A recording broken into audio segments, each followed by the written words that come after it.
Baik, kita lanjut pelajaran yang ketiga, minggu ketiga dari leadership part 1 adalah karakter ya.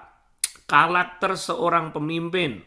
Bapak Ibu Saudara, poin-poinnya memang sangat general, tapi saya akan coba diskusi atau lebih terangkan secara detail dengan contoh-contoh yang konkret supaya kita lebih mendarat lagi, bukan cuma teori. Nah, di pelajaran yang ketiga ini, kurikulum dari Miracle Institute mengajak kita, saya dan saudara, belajar tentang karakter victorious warrior, karakter pemimpin. Ya, saudara-saudara, sering kita dengar begini, skill will take you to the top, but character will maintain you on the top. Ya, jadi gini, banyak orang-orang yang luar biasa skillnya, mungkin bisa main musik, bisa khotbah, speaking publiknya keren, personalitinya mungkin keren, ya saudara, sehingga bisa impress banyak orang. Mereka bisa goes to the top, mereka bisa dipakai luar biasa, ada di puncak karir mereka. But I'm sorry, kalau karakternya nggak bagus, maka mereka tidak bisa maintain on the top, tidak bisa selamanya ada di atas, karena banyak kali mereka jatuh dan issues-nya adalah karakter. Oleh kemurahan Tuhan, hampir 23 tahun saya melayani di Amerika, Bapak Ibu Saudara, dan ada sisi-sisi saya banyak belajar hamba-hamba Tuhan yang dipakai Tuhan luar biasa di North Amerika. Tapi ada sisi-sisi di mana kami sedih karena hamba-hamba Tuhan yang hebat-hebat itu satu persatu jatuh. Dan maaf kata, isunya tentang karakter. Isunya selalu tentang karakter. Jadi hari ini kita akan diskusi sama-sama. Bukan berarti kita menghakimi mereka. Bukan berarti kita belajar bersama itu dengan spirit untuk judge mereka. Tapi biarlah kita belajar bersama-sama supaya kita nggak jatuh. Supaya kita tetap bertahan. Supaya kita tetap setia sampai akhir. Yang setuju lambaikan tangan ya. Saudara-saudara, kadang saya belajar ya, tanya sama Tuhan, Tuhan, hamba Tuhan ini hebat loh. Jemaatnya puluhan ribu, jemaat Tuhan tentunya. Dipakai udah senior, kenapa kok bisa jatuh karena karakter? Satu hal yang Tuhan bicara, supaya dia nggak disembah sama jemaatnya. Supaya manusia nggak sembah dia. Coba kalau dia perfect disembah kayak Tuhan. Biarlah segala puji, hormat, dan kemuliaan hanya bagi nama Tuhan. Nah saudara, mari kita belajar bersama-sama sebagai pemimpin. Kita kembalikan segala puji, hormat, kemuliaan, dan kebesaran hanya bagi nama Tuhan. Katakan amin. Mari kita belajar bersama-sama untuk memiliki karakter Kristus. Dan kita percaya kalau Tuhan kasih urapan, kemampuan, kepercayaan, skill, Tuhan akan pakai kita lebih lagi, dan saudara akan terus dipakai dan terus bertahan dan terus setia sampai akhir karena kita memiliki karakter Kristus. Boleh tepuk tangan dulu dong. Saya percaya semua di sini akan bertahan sampai akhir, menjadi pemimpin yang diberkati, diurapi sampai akhir. Lanjut. Dasarnya saudara-saudara, Roma pasal 12 ayat yang terkenal. Kita sering dengar ayat ini, bahwa mari kita menjadi mempersembahkan, pribadi yang mempersembahkan tubuh kita sebagai persembahan yang hidup, yang kudus, yang berkenan, karena itu adalah ibadah kita yang sejati. Jangan serupa dengan dunia, jangan serupa dengan gaya dunia, tapi baru dirimu dengan pembaruan, berubah oleh dirimu sehingga kamu dapat membedakan mana kehendak Allah yang baik dan berkenan kepada Allah dan yang sempurna. Jadi ini ayat nasnya, ayat foundationnya adalah kita harus mempersembahkan hidup kita, mempersembahkan tubuh, jiwa, dan roh kita sebagai persembahan yang hidup, yang berkenan di hadapan Tuhan. Yang setuju katakan amin. Jadi saudara-saudara, penyembahan yang benar itu bukan cuma tentang kita bernyanyi, main musik, tetapi penyembahan atau persembahan yang benar adalah seluruh hidup kita. Ya, kita persembahkan untuk kemuliaan nama Tuhan. Nah, ini saudara-saudara yang menjadi dasar kenapa kita belajar tentang karakter. Why we need to learn about character. Nah, saudara-saudara dikasih oleh Tuhan, Bu Indri sering sampaikan ini, saya berharap saudara masih ingat. Waktu kita menabur dalam pikiran, kita akan menuai tindakan, ya. Waktu kita menabur tindakan, kita akan menuai kebiasaan. Waktu kita menabur kebiasaan, kita akan menuai karakter. Dan waktu kita menabur karakter, kita akan menuai masa depan. Yang setuju lambaikan tangan. Sekali lagi ya, saya baca ya. Bagi kita yang mau menabur pikiran, akan menuai tindakan. Ya, kita menabur tindakan akan menuai kebiasaan, dan waktu kita menabur kebiasaan akan menuai karakter, dan waktu kita menabur karakter kita akan mendapatkan masa depan. Ya. Pastor Robin Ong suka membalik-balik. Gimana supaya kita memiliki masa depan yang luar biasa? Kita harus punya karakter yang luar biasa. Bagaimana supaya kita memiliki karakter yang luar biasa? Harus kebiasaannya baik. Waktu kita memiliki kebiasaan baik, kita punya karakter. Gimana kebiasaannya baik? Tindakan demi hari. Hari demi hari tindakannya harus bagus. Gimana memiliki tindakan yang bagus? Harus memiliki pikiran yang benar. Wow. Nah, saudara-saudara, ada yang tanya yang lalu tentang, Pak, ini pelajarannya apa cuma tentang sekuler saja? Apakah pelajarannya ini nggak ada hubungannya dengan dunia kerja? Saya bilang, kalau bicara tentang leadership, tentunya ini global. Tidak hanya bicara leadership di gereja, tidak hanya bicara leadership yang ada di lingkungan kekristenan, tetapi ini applicable, up to date, sangat cocok untuk kita juga tempatkan di tempat di mana kita bekerja. Karena contoh tadi ya, saudara-saudara, saya tampilkan lagi, di sini dikatakan kita harus menabur pikiran yang baik. Contoh ini, tahun ini pesan gembala pembina adalah kita menjadi umat pemenang. Jadi saya ibaratkan saja deh, ada Mr. A baru dapat kerja di satu perusahaan yang luar biasa. Setelah dia lulus dari mungkin universitas, Mr. A mau berangkat kerja minggu ini. Setelah dia liburan Idul Adha, dia pulang ke desa dan dia berangkat ke Jakarta. Dia mau kerja di satu tempat perusahaan. Dia dapatkan khotbah tentang umat pemenang, bangkit menjadi pemenang, ya. Maka di pikirannya, ya aku pemenang, aku umat pemenang. Tuhan panggil aku. Jadi pikirannya udah berubah nih, saudara. Paradigmanya udah berubah nih. Aku pemenang. Betul, saudara. Dia percaya dia menang, dia percaya Tuhan bersama dengan dia percaya dia dipanggil menjadi umat pemenang. Masuklah dia di hari yang pertama kerja di perusahaannya. Hari pertama pasti overwhelmed. Wah, dikasih target ini, kamu harus begini ya, targetnya ini ya, ini kamu harus begini ya, customer harus begini. Saudara, jujur sebagai manusia dia merasa, waduh berat banget. Tapi dia ingat firman yang sudah disampaikan dan jadi rema. Aku pemenang, aku pasti bisa, aku pemenang, aku bisa. Akhirnya apa yang dilakukan? Dia menuai dengan tindakan. Karena dia percaya dia menang, maka dia tidak give up. Dia tidak mundur. Ya, dia coba lagi, saudara-saudara.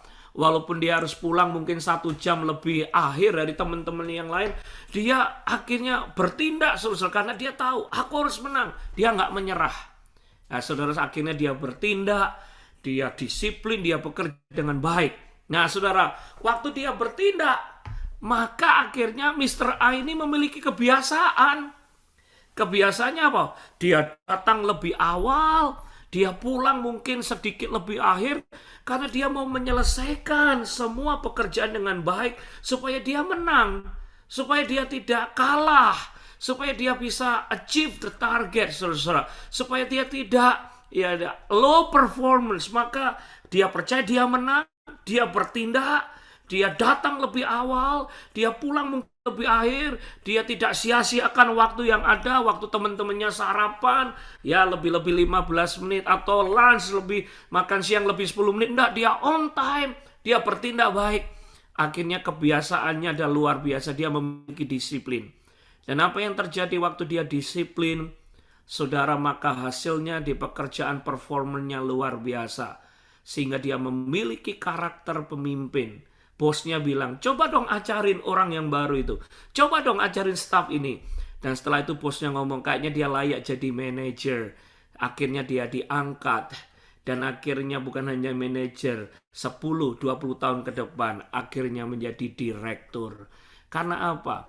Tindakan, kebiasaan, karakter yang dibangun, itu akan membuat kita muncul menjadi pemimpin yang berkemenangan. Setuju, katakan amin.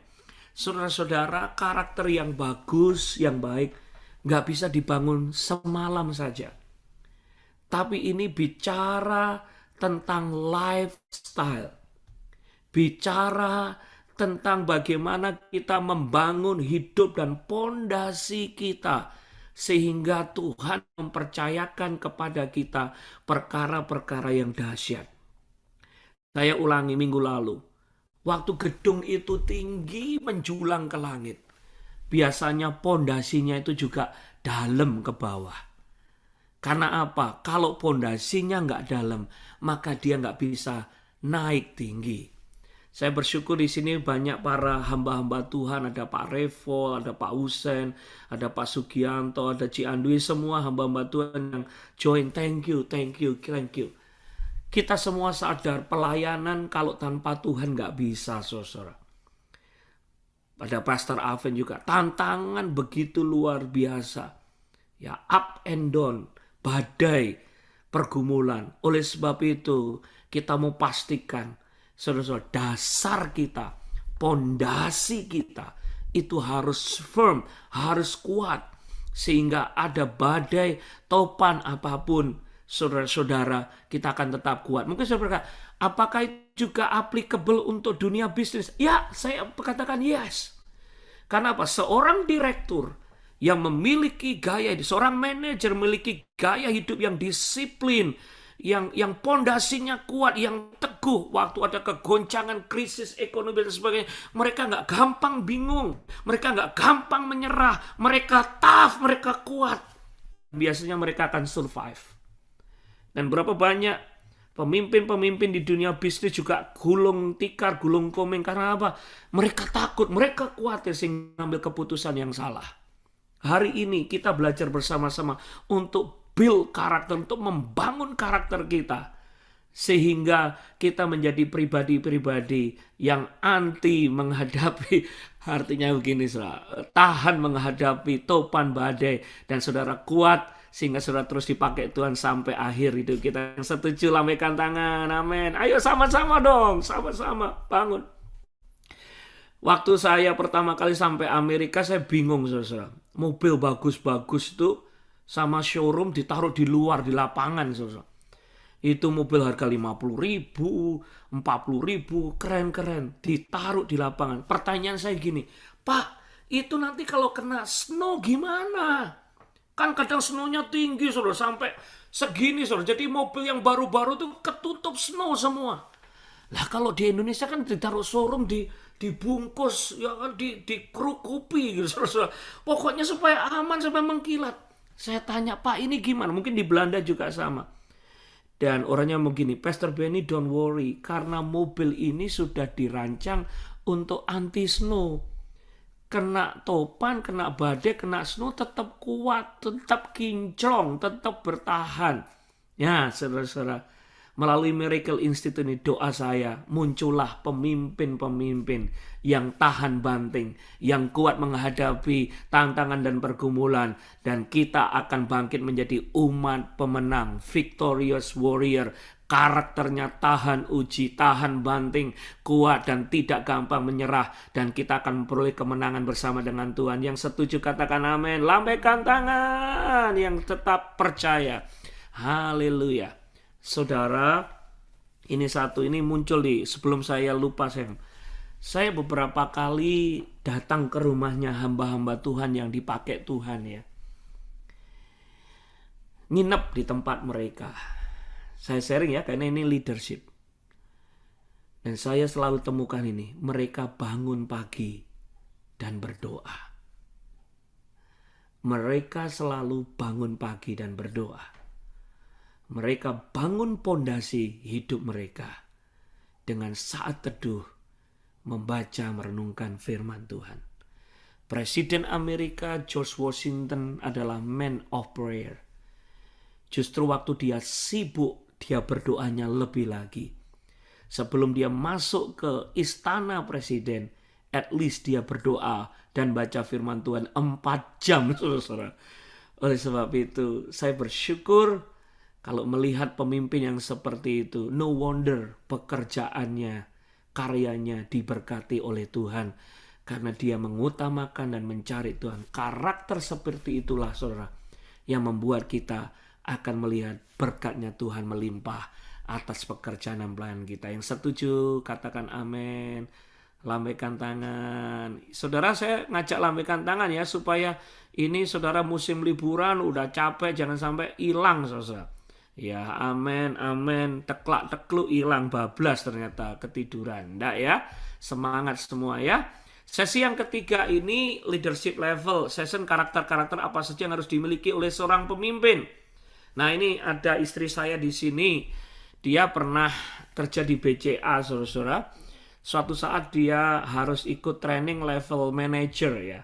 Ya, BCA. Saya plesetin BCA itu bang capek antri karena panjang sekali kalau antri.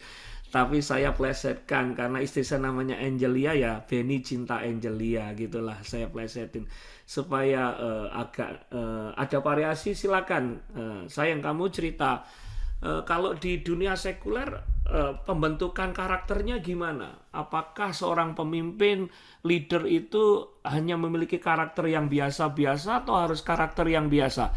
Prosesnya apa saja? Silakan supaya di sini bisa related dengan bukan hanya di pelayanan tetapi juga di marketplace. Silakan. Ya, shalom semuanya. Bisa dengar suara saya? Haleluya. Puji Tuhan. Jadi berbicara mengenai karakter, saudara ya. Jadi waktu saya masuk join gitu ya, kebetulan waktu job fair itu sebagai BCA Development Program gitu ya, dan kita itu lulus sebagai istilahnya levelnya supervisor gitu, saudara ya, karena sudah tidak lagi dari bawah, kita itu lulus dengan level supervisor.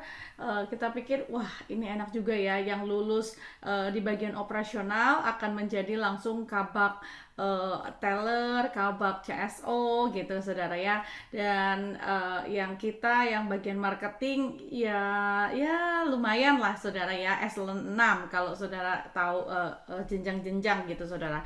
Nah, waktu kami training gitu, saudara ya, singkat cerita, di minggu yang pertama kami diajak pergi, saudara. Kita kaget, saudara, diajak pergi ke hutan. Itu namanya jungle survival, saudara ya. Jadi kita di situ kurang lebihnya 5 hari, saudara ya. 5 hari dengan pakaian prajurit, saudara. Dan juga sepatunya sepatu prajurit yang berat, saudara. Setiap kita itu dibawa kasih ransel, semuanya tentang keperluan pribadi kita semua dimasukin ke ransel, dan itu diseleksi, saudara ya. Apa yang kita bawa itu diseleksi oleh komandannya, saudara. Gak boleh bawa yang ribet-ribet, tidak boleh bawa yang aneh-aneh, dan semua makanannya itu dari sana, dari panitia. Makanannya cuman Indomie, super bubur gitu, saudara ya. Dan kita gak disediain kompor yang besar gitu, enggak, saudara. Dipakainya namanya parafin. Parafin itu untuk kompor kompornya tentara, saudara ya. Saya lupa itu pakainya bahan apa gitu, saudara, bukan kompor biasa gitu, saudara. Dan setiap kita itu dibawa ranselnya itu buat saya, saudara, karena saya sedikit pendek gitu, saudara ya, sampai di sini, saudara. Tingginya dari ya pundak belakang gitu sampai sini, saudara. Besar sekali ya, saudara ya. Jadi berkali-kali kita tuh ya, saudara ya, tanya, ini masuk BCA atau masuk tentara ya? Ngapain pakai pendidikan seperti ini 5 hari, saudara ya?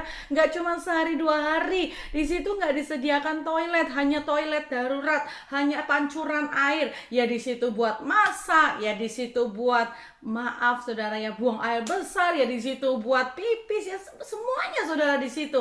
Buat saya berat sekali, saudara, belum pernah saya begitu. Kenapa begini ya, saudara ya? Udah gitu pagi-pagi tiba-tiba dibangunin, suruh tiarap lah, ya suruh dan lain sebagainya, suruh panjat itu, saudara ya, naik tebing, bawa ransel, saudara. Belum ransel, ada gentong air dan lain sebagainya, saudara, peralatan. Saya nggak ngerti, saudara, ini maksudnya apa? Rasanya dalam hati Tuhan, ini saya masuknya BCA ya, bukan masuk pendidikan tentara ya. Kok begini amat begitu ya, saudara ya. Lalu makanan pun terbatas, saudara ya. Dan di situ kita nggak boleh komplain, nggak boleh sungut-sungut. Kalau yang tahu komplain sungut-sungut langsung dimarahin atau langsung di kick out gitu, saudara. Ternyata, saudara, ujung-ujungnya setelah 5 hari kita jungle survival di waktu itu di perkemahan Bandung, saudara ya, itu diajarkan supaya kita punya karakter yang tahan banting. Ternyata, saudara, waktu kita menghadapi realita dunia pekerjaan, ada banyak tantangan, pergumulan gitu, saudara ya, yang customernya ya nggak satisfy lah dan lain sebagainya. Karena waktu saya kerja dulu ya, saudara ya, itu BCA itu menjadi bank yang istilahnya ya customer kan butuh gitu ya, jadi customer yang cari, tapi diganti, saudara. Waktu itu diganti, kita yang turun untuk cari nasabah, kita yang turun untuk membangun relationship dengan nasabah, kita yang turun gitu untuk menggali segala kebutuhan nasabah, dan kita tuh banyak kali mendapat perlakuan yang gak bagus gitu. Wah, BCA sombong dan lain sebagainya. Wah, ternyata saya rasakan, saudara, waktu mengalami dunia pekerjaan beratnya luar biasa. Tapi saya ingat, waktu saya menghadapi dunia pekerjaan yang berat, saya ingat jungle survival. Ternyata memang dipersiapkan karakter kita supaya satu, tidak menyerah, yang kedua punya respon yang benar, dan yang ketiga punya daya juang, dan yang keempat solid teamwork. Selalu diajarkan bahwa kita ini nggak bisa berjalan sendiri, tetapi berjalan bersama tim ya, teamwork itu akan membuat kita berjalan lebih lama ya. Kalau kamu mau berjalan cepat, kamu jalan sendiri, tetapi kami mau jalan langgeng karirnya, jalan bersama-sama. Jadi itulah, saudara ya, ternyata di dunia sekuler pekerjaan juga ya menekankan tentang karakter ya, karakter.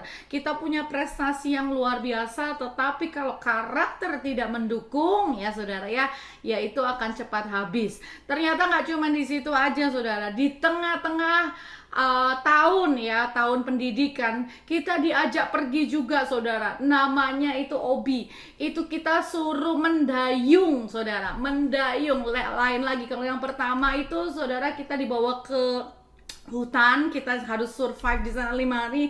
Yang ini 3 hari mendayung. Jadi kita pergi cuman dibawain kompas ya, saudara, dan lain sebagainya. Kita harus temukan rutenya. Ya, itu harus benar-benar tim. Bahkan saya ingat banget waktu itu ada satu tim yang kena badai, saudara, karena timnya itu kurang kompak. Yang satu bilangnya ke sana, yang satu bilangnya ke sana, gitu-gitu, saudara ya. Saya bersyukur saya ada di tim yang kompak gitu, saudara ya.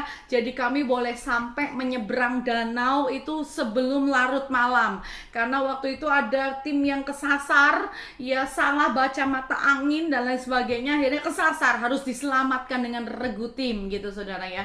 Intinya di situ kita juga dibentuk, dihantam tentang teamwork, solid teamwork ya. Kita bukan berarti satu tim itu harus satu sama, tapi bagaimana menggabungkan ide-ide yang ada gitu saudara ya, dan bagaimana mengakselerasi supaya kita bisa jadi unity gitu saudara ya.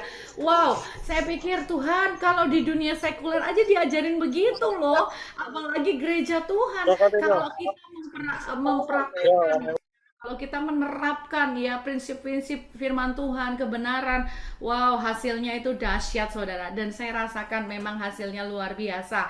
Ya puji Tuhan, oleh karena kemurahan Tuhan, ya kami semua saudara ya, satu level, satu tingkat, satu kelas itu lulus semua saudara ya. Dan Amin. ya Oleh kemurahan Tuhan. oleh kemurahan Tuhan, saya lihat hari-hari ini juga ya teman-teman saya karirnya mulai nanjak, itu semua dibangun karena karakter yang bagus. Oke, ada saudara, satu ya. pertanyaan.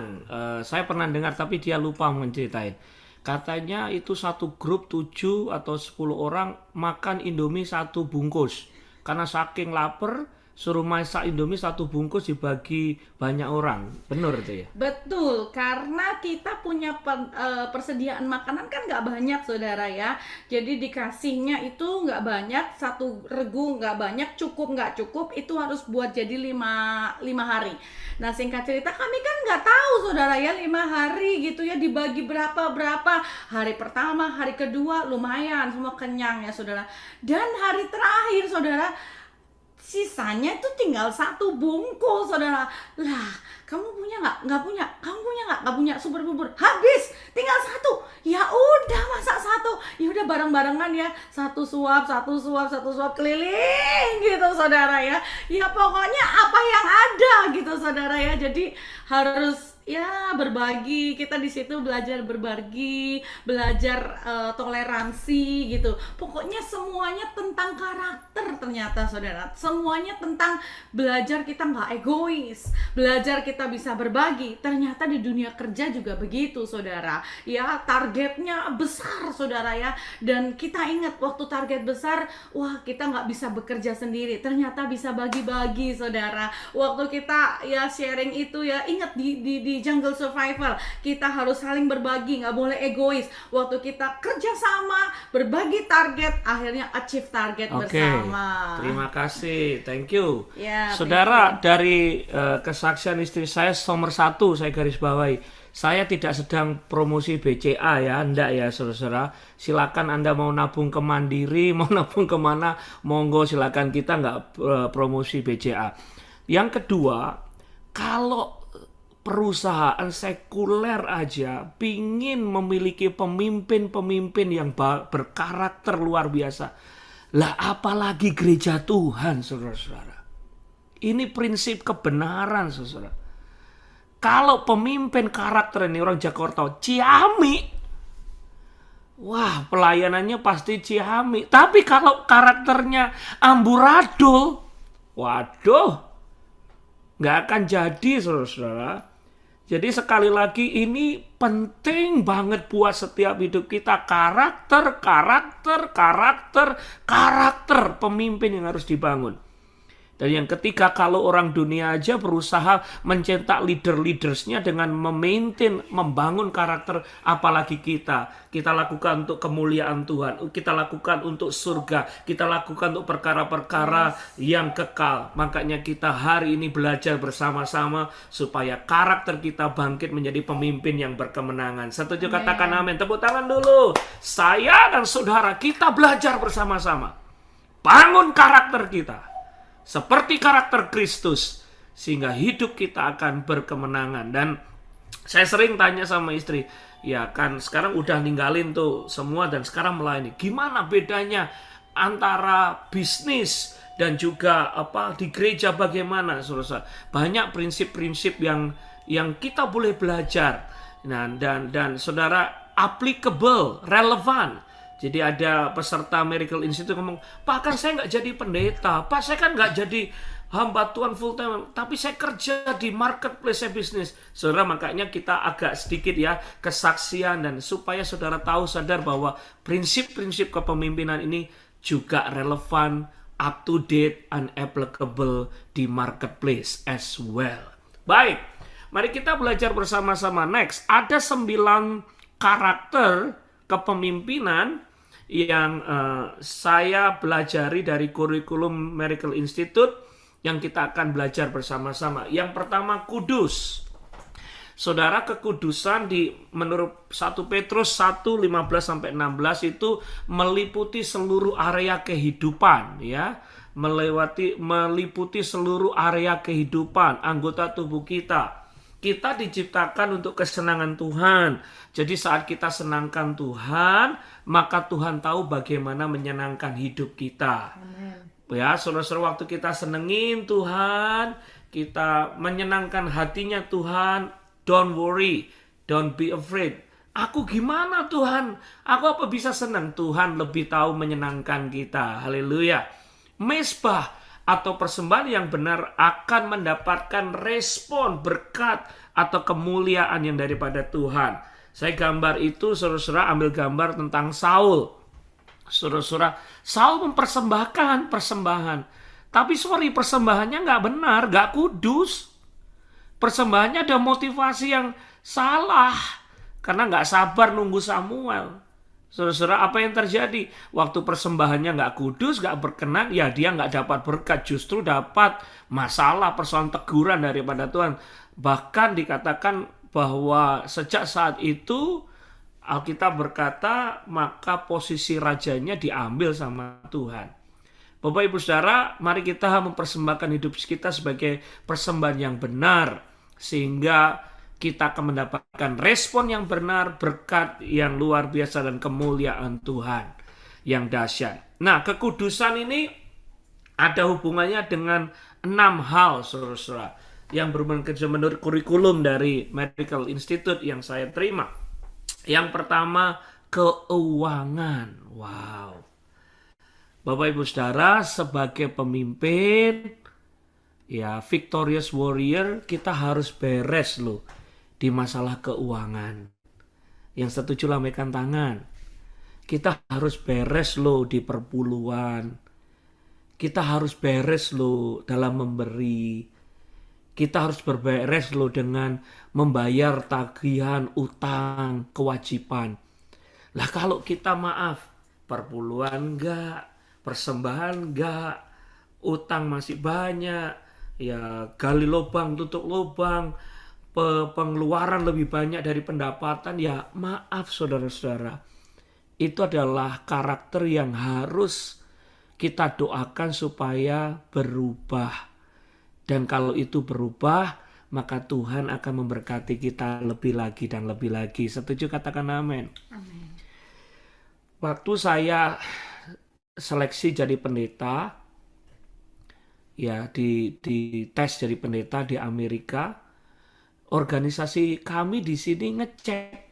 Di sini ada namanya credit score, saudara. Dicek.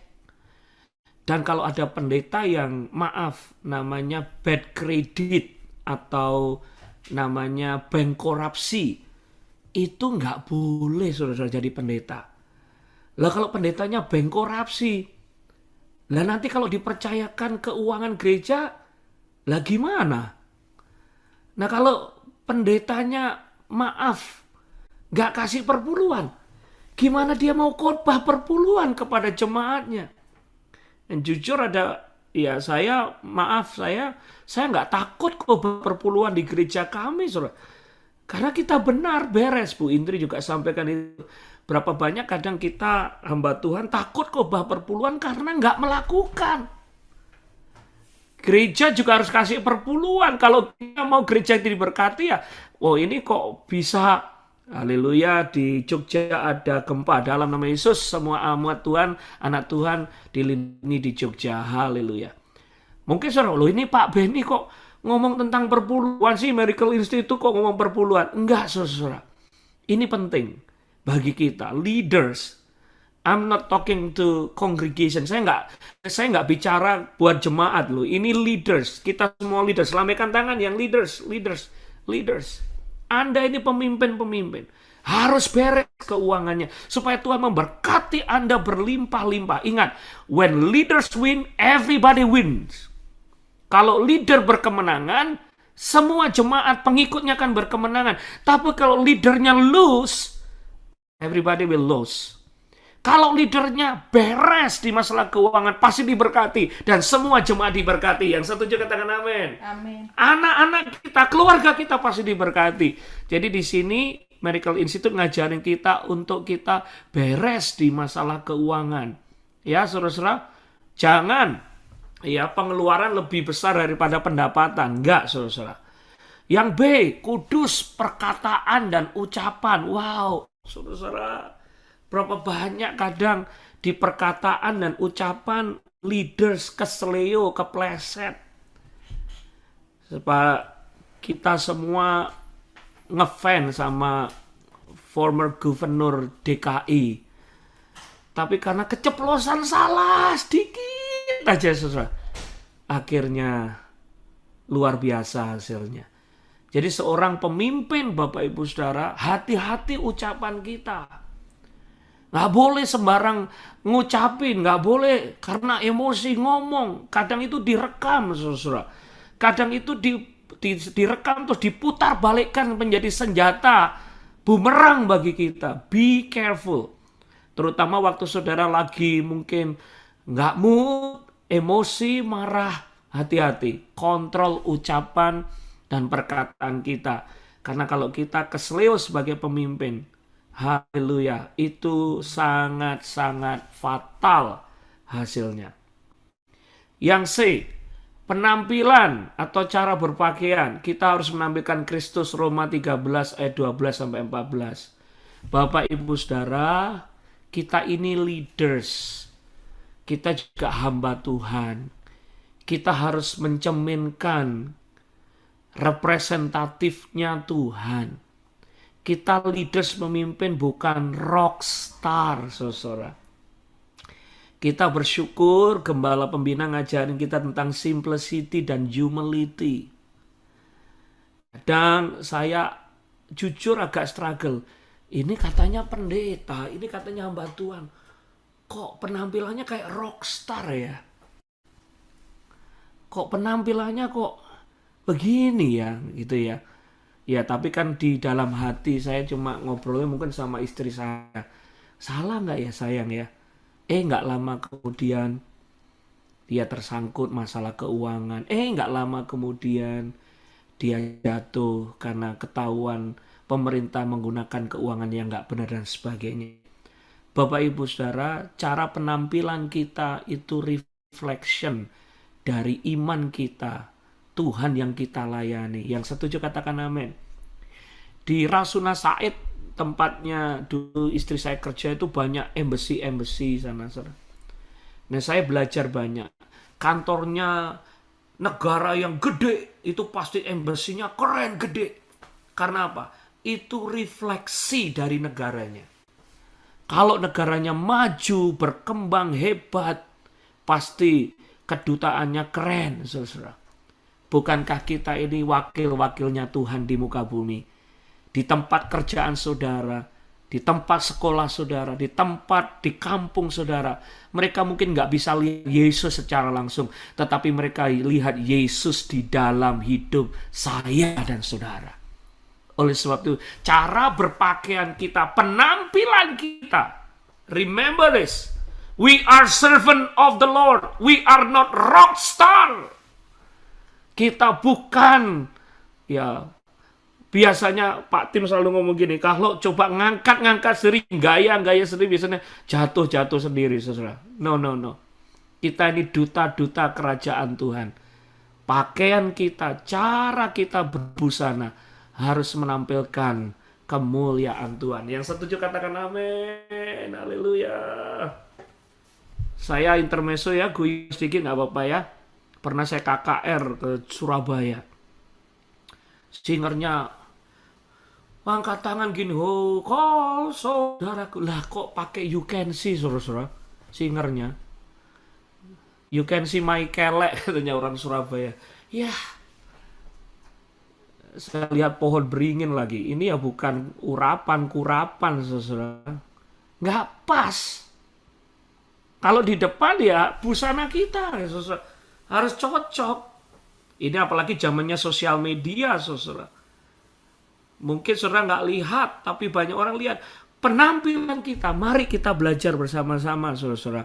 Untuk kita benar-benar mempresentasikan Yesus di dalam hidup kita. Jadi, haleluya, kita harus sungguh-sungguh mempresentasikan kerajaan Tuhan di dalam hidup kita. Lanjut, Bapak Ibu Saudara. Oke, yang keempat, penglihatan. Ya, contohnya, saya berusaha tidak menyebutkan nama hamba Tuhan ya saudara-saudara, karena kita nggak sedang menghakimi, tapi kita belajar. Jangan sampai gara-gara penampilan dan sebagainya, ya orang nggak diberkati. Yang kedua, penglihatan. Daud kan pemimpin yang keren, hebat saudara, tapi karena penglihatannya nggak dijaga. Lihat orang mandi, Batseba, saudara tahu sendiri, akhirnya dia jatuh. Hati, motivasi yang murni, tadi saya sebutkan Saul. Saul iri hati. Saul sombong. Hatinya nggak murni. Apa yang terjadi? Maka posisinya, kerajaannya diambil alih sama Tuhan. Dan yang terakhir, seks. Sangat berbahaya. Berapa banyak? Ya mungkin harta kuat, tata kuat, tetapi cinta. Ya jangan wanita, saudara. Wanita jangan dijadiin, maaf, kambing hitam. Enggak. Cinta. Jatuh, saudara. Jadi ini penting. Ya kalau ngomong begini memang sometimes it's not excited, tapi saya percaya kita belajar begini bukan untuk menghakimi. Tapi 3 ta ini sangat penting kita perhatikan. Tahta. Berapa banyak pemimpin-pemimpin sekarang, apalagi ini zamannya politik, berusaha untuk menjadi RI 1, RI 2, RI 3, mengorbankan segala cara. Di Amerika juga saudara lagi musim kampanye politik. Wow, kalau nggak hati-hati kita bisa lihat loh saudara, orang-orang yang ambisi untuk cari jabatan, tapi tidak ambisi untuk membangun bangsa. Kita bisa lihat, hati-hati. Tahta, godaan yang pertama. Harta, berapa banyak kita melihat pemimpin jatuh, ditangkap KPK. Ya, hamba-hamba Tuhan nggak beres di masalah keuangan dan sebagainya. Keuangan. Makanya karakter kita harus benar. Kita ini cuma bendahara yang dikasih kepercayaan untuk mengelola, saudara-saudara. Nggak, harus hati-hati. Yang ketiga, tentang cinta. Nah, saya sharing ini, sekali lagi ini bicara tentang karakter. Bukan berarti saya perfect. Bukan berarti saya udah benar 100%. Tapi hari ini mari kita belajar bersama-sama untuk kita membangun karakter yang senangkan hati Tuhan. Supaya waktu saudara dipercaya perkara-perkara yang besar, saudara semakin meningkat, semakin hebat, semakin dipakai Tuhan dengan luar biasa. Yang masih on fire, lambaikan tangan. Haleluya.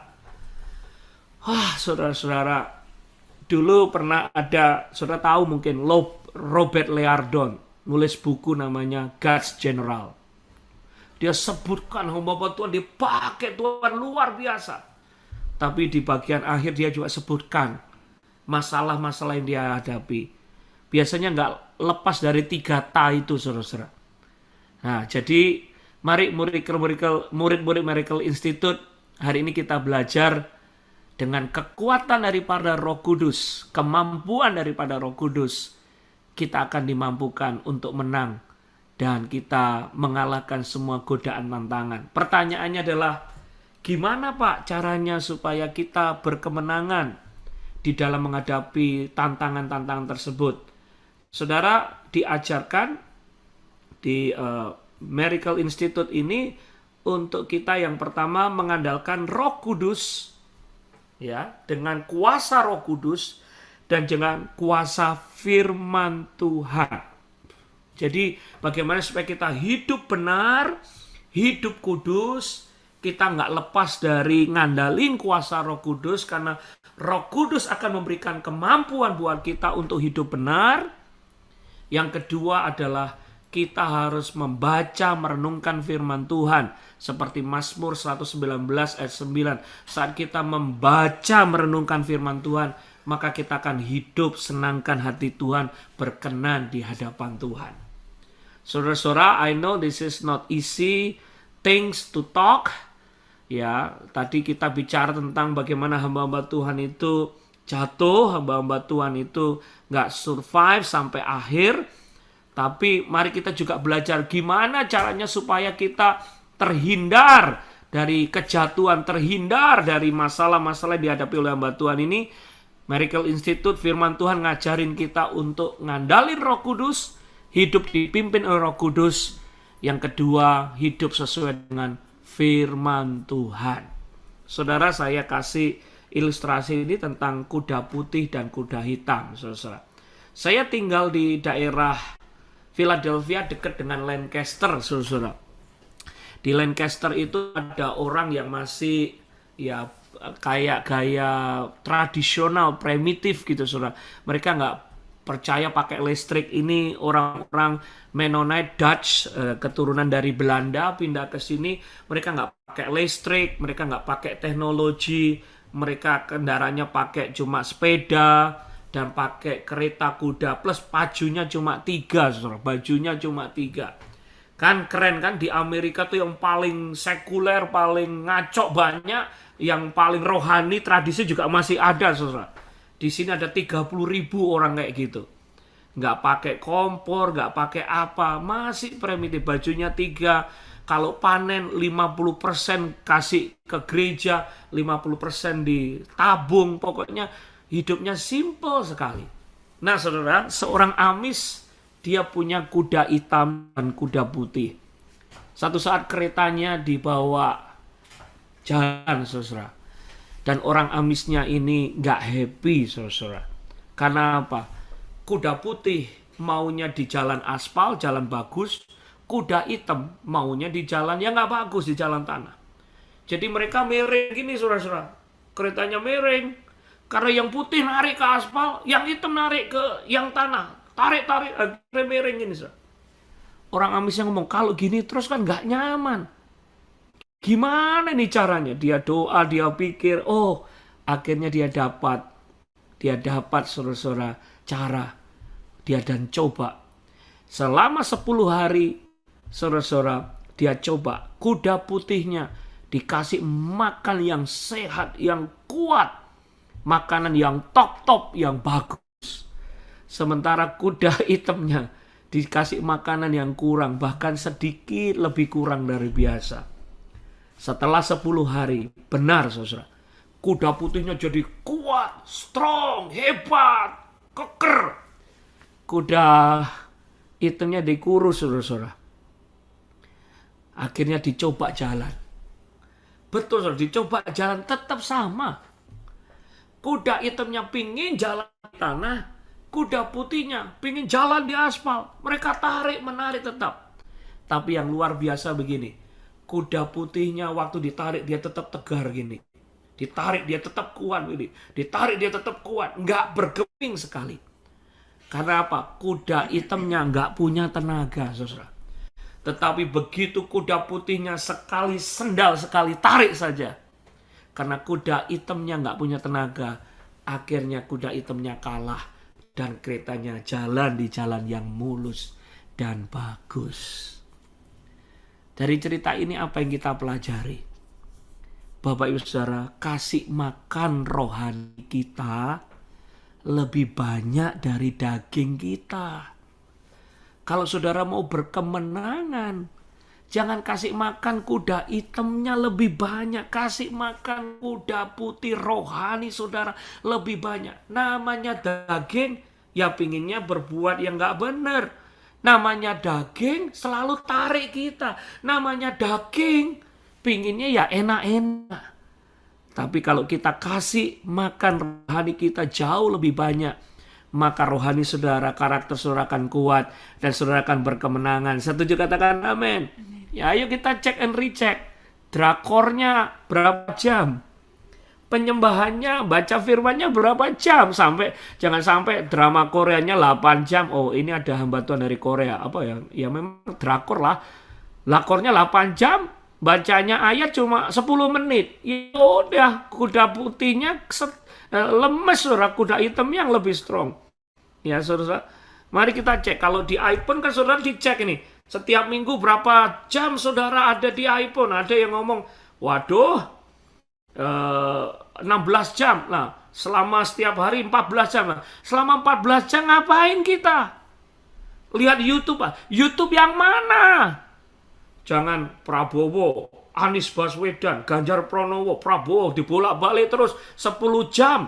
Baca firmannya cuma 10 menit. Ya, saudara-saudara, jangan. Bilang, wah ini Pak lumayan agak banyak, agak besar.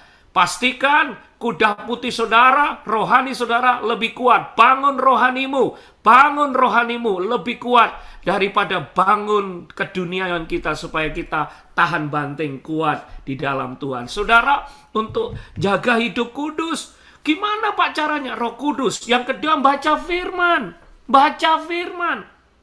Saya dulu pernah ada jemaat datang, saudara, Pak, ini rokok terakhir, dia bawa gudang garam, saudara. Bawa gudang garam, dibawa ke mimbar.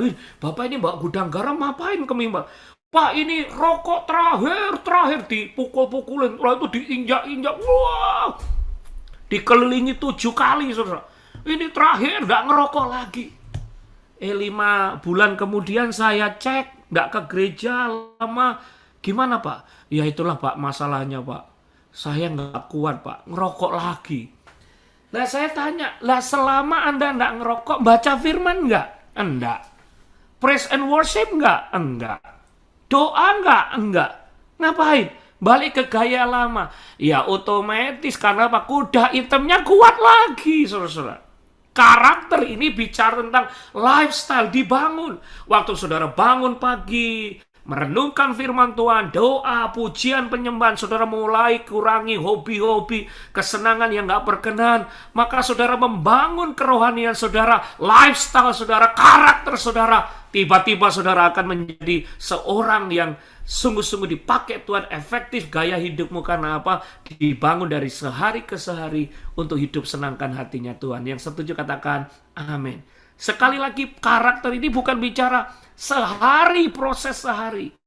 No, tetapi dari keseharian, minggu per minggu, bulan per bulan. Memang gak ada yang drive-thru, gak ada yang instan. Tetapi ingat saudara, sesuatu yang instan itu biasanya ya hasilnya gak efektif, mutunya gak qualified, gak bagus. Tetapi sesuatu yang dibangun dengan berkala, saya percaya Anda akan naik, dipakai Tuhan, dan waktunya Tuhan akan dipercayakan perkara-perkara yang dahsyat. Kasih tunjuk ke kamera, bilang kamu akan dipakai Tuhan, kamu akan dipakai Tuhan, kamu akan dipakai Tuhan. Dan kalau sudah dipakai Tuhan, jangan lupa karakter, dan karakter. Berapa banyak hamba Tuhan gak kuat bertahan di atas karena karakter. Oleh sebab itu, mari kita belajar karakter untuk dibangun terus menyenangkan hatinya Tuhan. Lanjut ya. Oke, berikutnya saudara. Yang kedua disiplin. Ya, tadi yang pertama kudus, yang kedua disiplin. Ya, to beat, memukul. Nama dari bahasa aslinya hupopiaso.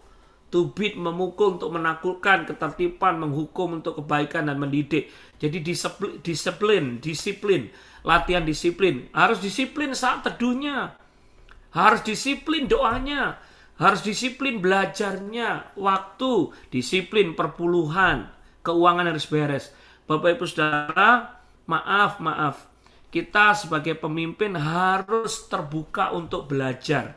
Disiplin untuk belajar. Ya, saya bersyukur ini Anda semua orang-orang yang sibuk, orang-orang yang punya banyak kegiatan, tapi Jumat malam kita khusus untuk tune in, belajar. Saudara catat, saya juga belajar. Kalau ada pengajar yang lain ngajar, saya catat, saya belajar. Kita disiplin belajar supaya Tuhan terus mengupgrade karakter kita. Haleluya. Jadi untuk membangun saat teduh, Bapak Ibu Saudara, di refleksi saudara banyak, saya ingin saat teduh Pak, saya ingin doa pujian penyembahan lebih lagi Pak, saya mau menginjil lagi. Saudara, mari kita latihan disiplin, discipleship. Ingat, waktu kita disiplin, ya gambar ini katakan kita naik tangga pelan-pelan, one by one, step by step. Kedisiplinan saudara akan membangun karakter yang bagus, dan Tuhan akan mempercayakan perkara yang lebih dahsyat lagi. Lanjut. Ada proses pembentukan yang ketiga untuk kita menjadi dewasa. Ya, karakter seorang pemimpin harus dewasa. Karakter seorang pemimpin itu harus mature. Gak mungkin dan saudara kalau masih anak-anak dijadikan pemimpin. Gak mungkin saudara. Ya, pemimpin saudara akan menunjuk saudara menjadi pemimpin kalau Anda menunjukkan kedewasaan secara rohani. Dan biasanya kedewasaan itu diperoleh saat kita menghadapi proses, saat kita menghadapi masalah, ya disalah mengerti, atau kita mungkin dibiarkan kayaknya sendiri. Maka Tuhan memproses hidup kita untuk dewasa. Saya masih ingat waktu SMA, saudara, saya kan dari desa, teman-teman selalu ngomong begini, rumahmu jauh dari kawat telepon, jauh dari kawat sedekatnya kawat jemuran. Nah, waktu saya sekolah SMA itu saya harus ke kota, sudah cari SMA. Nah, saya masih ingat SMA kelas 1 saya harus masak sendiri, saya harus tidur di kos-kosan, nyuci baju sendiri, ngatur keuangan sendiri, biasanya dimasakkan sama orang ibu di rumah, tapi masak sendiri, ngatur sendiri. Tapi saya belajar, itu caranya untuk mandiri dan dewasa. Yang percaya, ya setuju, pernah ngalami seperti yang pernah ngalami jadi anak kos. Wow, itu dilatih saudara-saudara, jadi mandiri. Ya, akhirnya ya saudara, orang yang kadang kalau cuma tinggal di rumah sendiri gak jadi mandiri. Kadang Bapak Ibu Saudara, maaf ya, ini tips ya. Kalau saudara ingin lihat anakmu mandiri, mature, lepasin tuh, kirim sekolah. Ya. Tapi tetap didoain, dipantau. Biar dia bisa mandiri, berdiri sendiri, kuat, struggle, menghadapi tantangan pergumulan, sendiri, tahan banting, kuat. Ya, saudara. Untuk menjadi dewasa kadang dilepas gitu, saudara. Ya, saudara. Karena apa? Waktu kita sendiri, kita belajar survive sendiri, menghadapi tantangan sendiri, ngatur keuangan sendiri, ngatur pakaian sendiri, ngatur makanan sendiri. Jadi strong, saudara, dewasa. Nah, mari kita belajar sebagai pemimpin harus menunjukkan sifat-sifat dewasa. Lah kalau pemimpin masih anak-anak gampang tersinggung, gampang iri hati, ya gampang jealous, gampang baperan, ya udah nggak lolos loh. Jadi itu masih nak-kanak. Maaf, di Madura nggak ada taman kanak-kanak, yang ada taman nak-kanak, saudara-saudara. Lah kalau pemimpinnya masih nak-kanak, bodoh remah, gimana saudara-saudara? Sorry, saya dari Jember, jadi ada sedikit bahasa Madura kadang nyerempet-nyerempet saudara. Nah, saudara, kalau organisasi atau gereja atau ada satu wadah, kalau dipimpin pemimpinnya masih anak-anak, kanak-kanak, waduh, gimana saudara? Karena pemimpin, maaf, kadang harus ngambil keputusan. Pemimpin ngomong A, disalah mengerti. Pemimpin sudah melakukan A sampai Z, salah satu saja. Aduh, Pak Benny nggak tolong saya, padahal udah ditolong 100 kali, saudara. Ya, salah sih toh orang Jawa ngomong, udah maaf ya, udah nolong, bukan baper ya, bukan curhat ya, nggak apa-apa ya, ini curhat bener. Pemimpin terus udah nolong 100 kali, udah bener 100 kali, yang 101 gak pas, salah aja, selesai dah. Pindah gereja Pak Benny salah. Padahal yang 100 sudah benar, saudara. Tapi kalau kita baper jadi pemimpin, wow, kok kamu ya, ingat dulu tak tolong ya kamu ini. Waduh, Pak Tim ngajarin, kalau anak pasti kembali. Kalau keponakan ya udah biarin saja. Jemaat itu miliknya Tuhan. Kalau Tuhan memang percayain kepada kita, pasti Dia akan kembali. Yang setuju katakan amin. Kalau berkat itu dari Tuhan pasti kembali. Kalau ganto itu dari Tuhan, kalau promosi itu dari Tuhan, kalau jalan itu dari Tuhan pasti kembali. Saudara-saudara, kita harus memiliki hati yang legowo, nggak baper. Itu menunjukkan saudara dewasa. Saya stop di situ. Waktu kita menghadapi proses, tantangan, pergumulan, saudara tetap kuat, stay dalam firman Tuhan, tidak baper, tidak kepahitan, tidak nyalahkan orang, tidak give up, tidak jealous.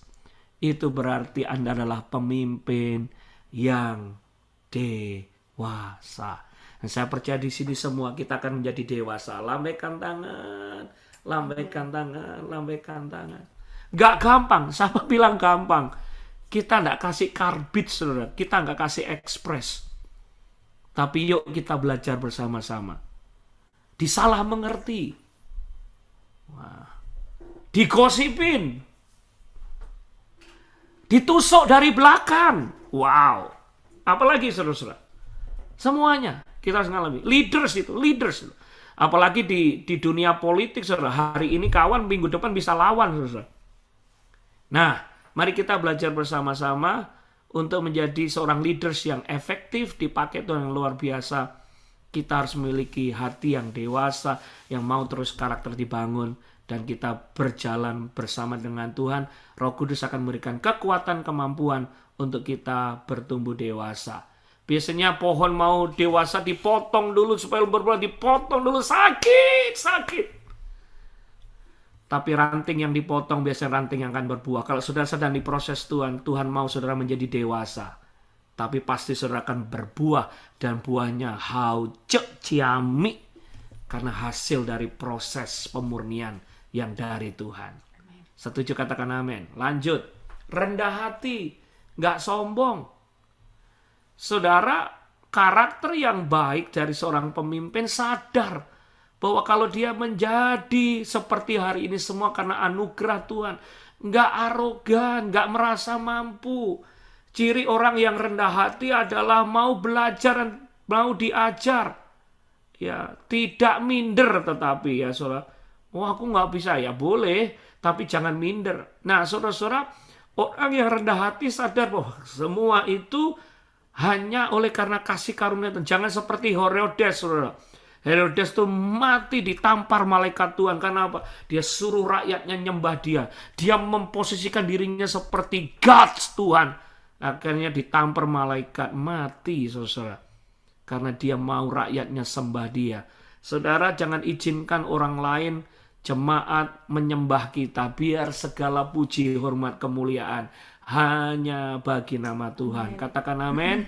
Kalau kita sudah di posisi yang rendah, ini Pastor Tim selalu ngajarin, udah merendahkan hati aja. Kalau disalahin orang, merendahkan hati saja. Dimiskomunikasi, merendahkan hati. Kalau sudah rendah, nggak bisa dijatuhkan, saudara-saudara.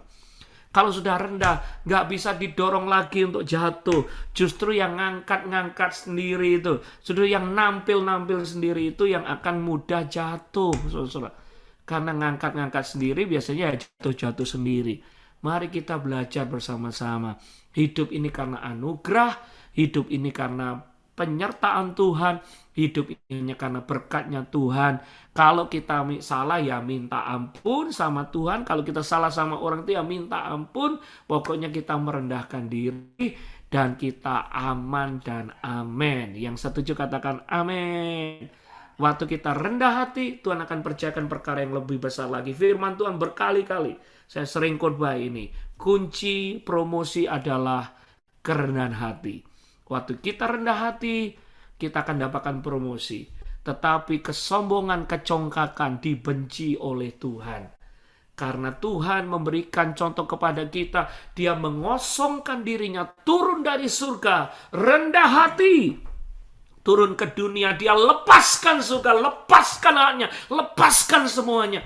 Untuk serve kita, untuk melayani kita, mati di kayu salib. untuk menebus dosa kita. Itu adalah contoh kerendahan hati yang perfect, yang sempurna, yang harus kita teladani. Kita harus berani turun gunung, merendahkan hati kita untuk melayani pekerjaan Tuhan dan melayani kepentingan kerajaan Tuhan. Yang setuju katakan amin.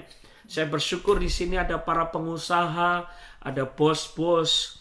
Anda mengambil keputusan untuk menjadi hamba Tuhan. Saya percaya Tuhan akan memberkati Anda terus berlimpah-limpah, karena kerendahan hati akan dibalas dengan promosi yang daripada Tuhan. Yang setuju angkat jempolnya, amin. Saya tes ya, jangan marah ya. Siapa di sini rendah hati? Orangnya angkat tangan. Puji Tuhan, ini Pak Tim nih. Ada yang angkat tangan, lo rendah hati kok angkat tangan. Rendah hati ya orang lain yang nilai, bukan kita, saudara-saudara. Ya, ini Pak Tim selalu gini.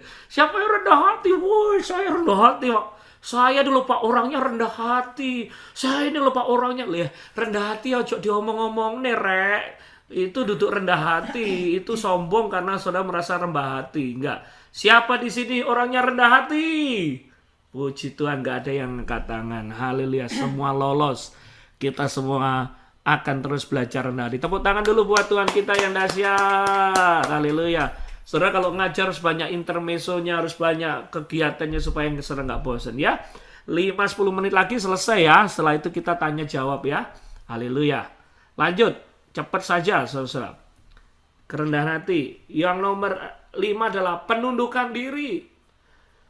Miliki ketaatan, tunduk sama pemimpin otoritas di atas sehingga mendapat perlindungan. Saudara, pemimpin saudara itu berdoa untuk saudara. Itu tudung perlindungan. Kalau saudara nggak submit sama pemimpinmu, maaf, payungmu bocor, saudara. Basah.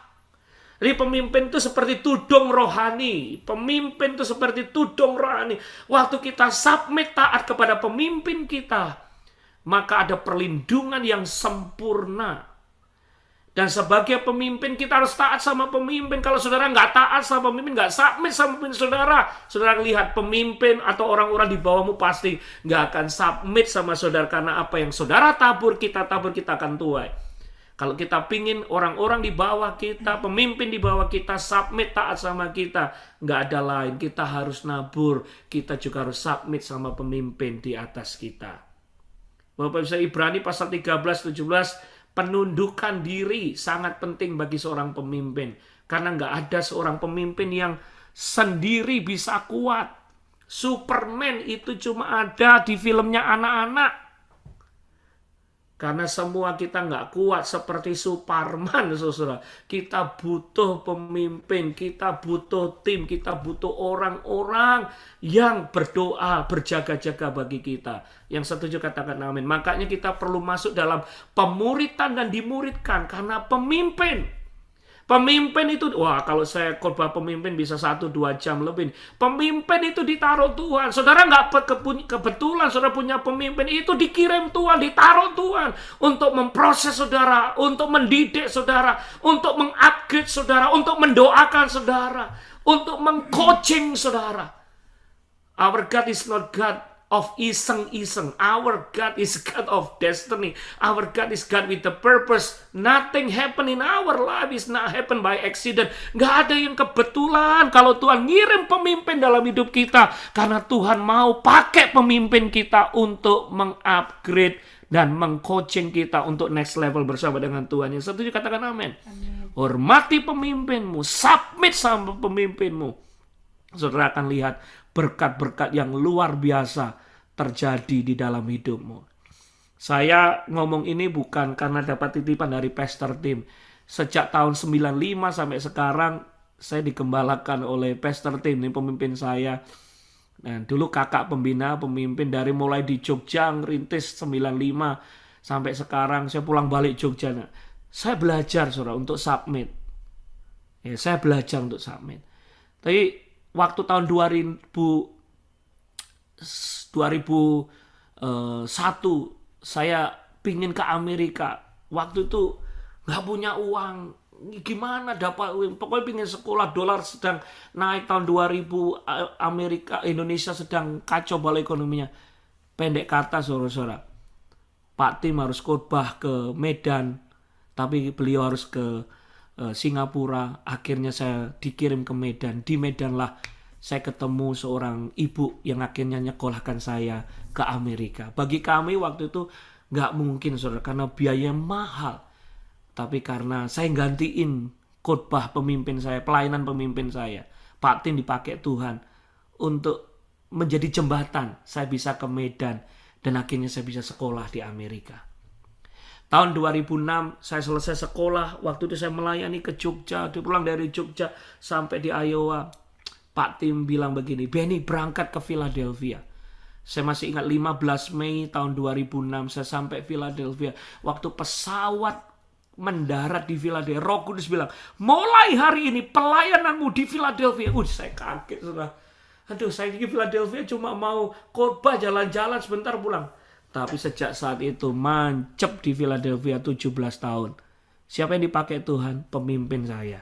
Naruh di sini. 2014 saya khotbah di Kuningan City, di gereja yang digembalakan oleh Pak Tim. Ketemu singernya WL-nya. Ya udah ketemu Lia, tak boyong ke Amerika. Ketemu pasangan hidup lewat pemimpin rohani. At least 3 hal. Saya bisa ke Amerika. Saya melayani di Philadelphia. Saya nemukan pasangan hidup keluarga lewat pemimpin. Saya nggak tahu siapa yang jadi pemimpin saudara. Tapi ingat, pemimpin itu ditaruh Tuhan untuk saudara akan mengalami perkara-perkara yang dahsyat di dalam hidupmu. Jadi bersyukurlah buat pemimpin yang Tuhan tempatkan dalam hidupmu. Dan kalau mereka punya kelemahan, doakan. Kalau mereka punya kesalahan, doakan. Bukan urusan kita. No, bukan urusan kita.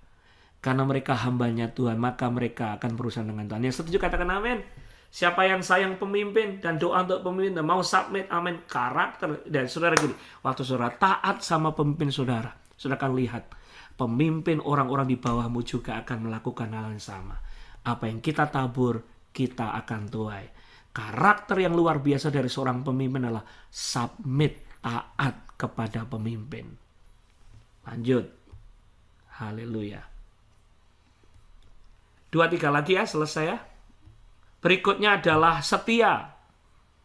Ya, hopu. Artinya hupo.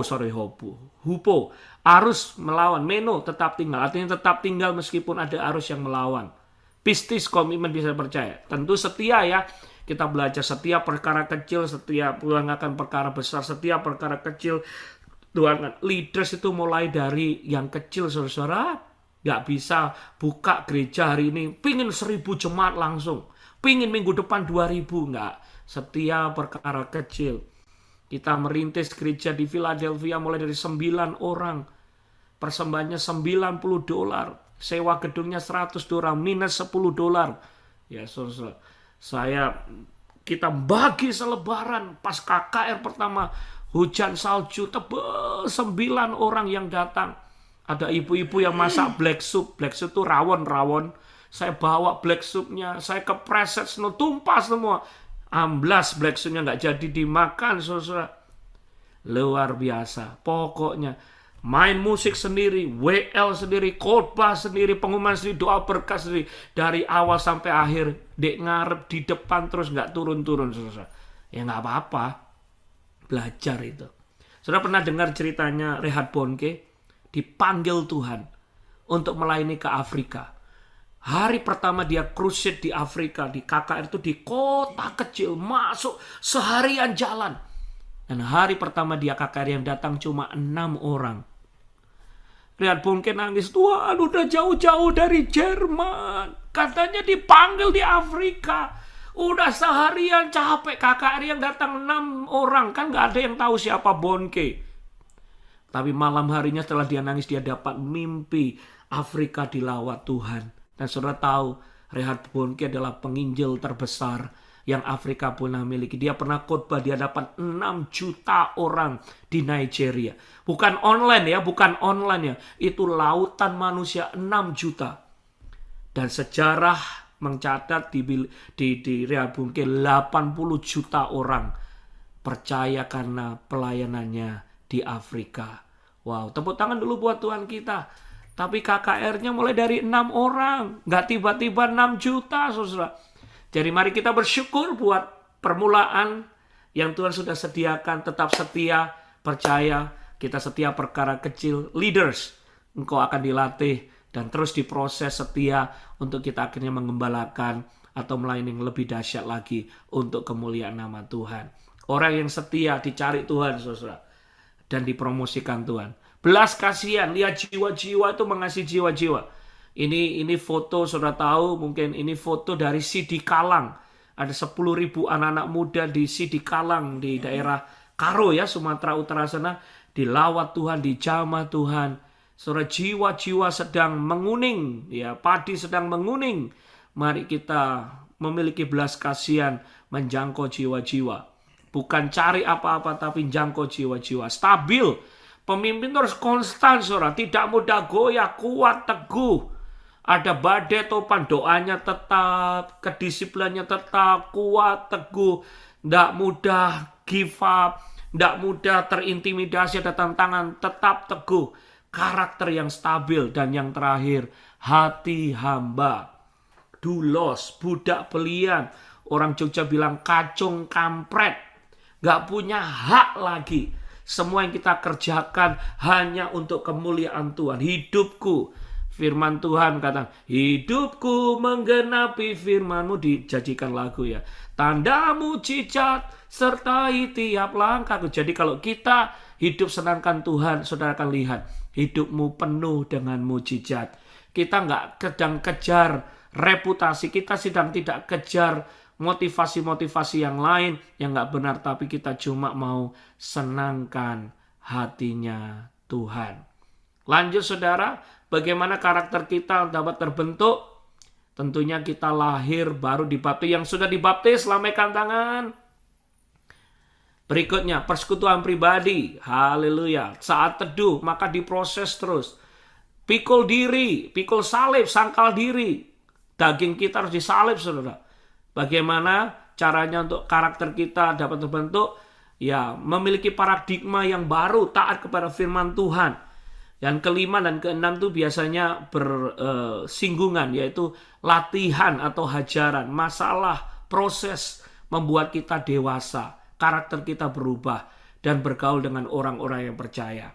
Saudara, untuk memiliki karakter yang luar biasa, biasanya nomor 5 dan 6 itu yang sangat kadang penting, yaitu melalui latihan atau hajaran masalah. Ya, istri saya mungkin boleh sharing 5 menit, setelah itu kita selesai. Di titik terendah, saat kita diproses, ngadepi masalah, persoalan, disitulah kita belajar bahwa cuma Tuhan yang kita andalkan. Cuma Tuhan harapan kita. Dan kita cuma datang kepadanya. Dan di situ kita belajar untuk dewasa. Waktu kita dinolkan Tuhan, no, udah. Itu biasanya Tuhan mau ngajarin kita. Dan ada promosi yang dahsyat yang Tuhan akan kerjakan.